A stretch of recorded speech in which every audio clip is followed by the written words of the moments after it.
Bonjour à tous, je me présente, je suis Arthur le conteur, et je suis très heureux de pouvoir vous raconter un nouveau chapitre. Nous arrivons petit à petit vers la fin des aventures de Garglania. Cependant, il nous reste quelques protagonistes à vous faire découvrir.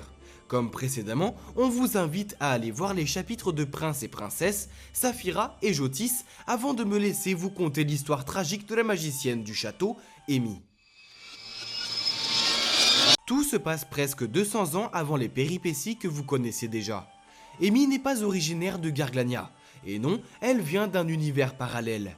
Elle s'en veut d'ailleurs énormément de ne pas avoir flairé le piège de la sorcière du Nord visant à envoyer le prince et la princesse dans un autre monde et de les avoir jetés dans la gueule du loup malgré elle. Contrairement à ce que vous pourriez penser, le monde de Garglania n'est pas débordant de magie, à l'opposé de celui dont vient Amy. Le peu de magie que vous trouverez à Garglania viendra de la forêt. Les pouvoirs de prince et princesse, me dites-vous? Maiko, Chati, la sorcière, me dites-vous? Patience, vous aurez les réponses plus tard. Je suis méchant, hein? Ce que peu de gens savent, c'est que Amy est une éternelle apprentie magicienne, n'ayant jamais terminé ses études dans son monde, l'Outre-Monde. Plus précisément, dans la capitale, Ambremer. Elle est la fille d'une fée et d'un magicien. Elle s'est toujours considérée comme humaine, malgré le fait qu'elle n'ait plus l'air de vieillir. Dans ce monde, la reine est une fée et toutes les autres fées, excepté celle de sang royal, sont destinées à servir la reine. Ne voulant pas de cet avenir pour sa fille, la mère d'Amy décida de quitter sa famille pour garder la véritable identité de sa fille secrète pour qu'elle puisse elle-même décider de son destin. Amy fut donc élevée par son père. Amy montra très vite son talent pour la magie quand elle donna vie à son renard en peluche par accident alors qu'elle était très jeune. Lui était un magicien du cercle de Sian, un ordre très reconnu. Ce dernier l'emmenait avec lui de temps en temps pour assouvir sa curiosité et grâce à sa grande imagination, elle a pu entrer dans le cercle des magiciens théoriciens comme apprentie, comme elle était très jeune. Cependant, une guerre éclata entre les dragons et les fées, détruisant le monde petit à petit, laissant au père d'Amy pas d'autre choix que d'utiliser ses dernières forces pour ouvrir une brèche pour envoyer sa fille dans un autre monde. N'étant pas assez puissante pour survivre au voyage, son père lui tendit une tonine, une pierre extrêmement rare amplifiant les pouvoirs. Amy, en sanglots, voulut refuser pour rester avec sa famille, quoi qu'il arrive. Mais le magicien était trop puissant et la propulsa dans la faille. Amy cria en tendant la main vers son père, mais elle était déjà dans la faille, avec Renard qui fut emporté avec elle. Amy ouvrit les yeux, elle aperçut du verre, beaucoup de verre. Une forêt, se dit-elle. Elle se leva aussitôt en hurlant « Papa !»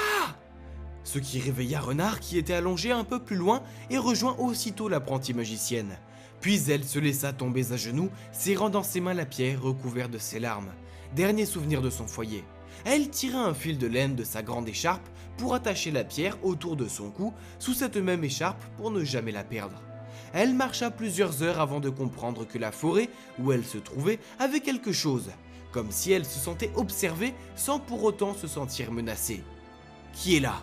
Une voix grave et apaisante répondit. « Bonjour magicienne, fais-moi confiance, ne pose pas de questions, suis la direction que t'indique la lune, tu trouveras quelqu'un qui te portera secours. » Amy comprit immédiatement qu'il s'agissait là d'une présence magique. Elle exécuta le conseil. Étant effondrée, elle ne chercha pas à comprendre. Plusieurs minutes plus tard, elle entendit « Chati, arrête de grimper partout, tu n'es plus un animal !»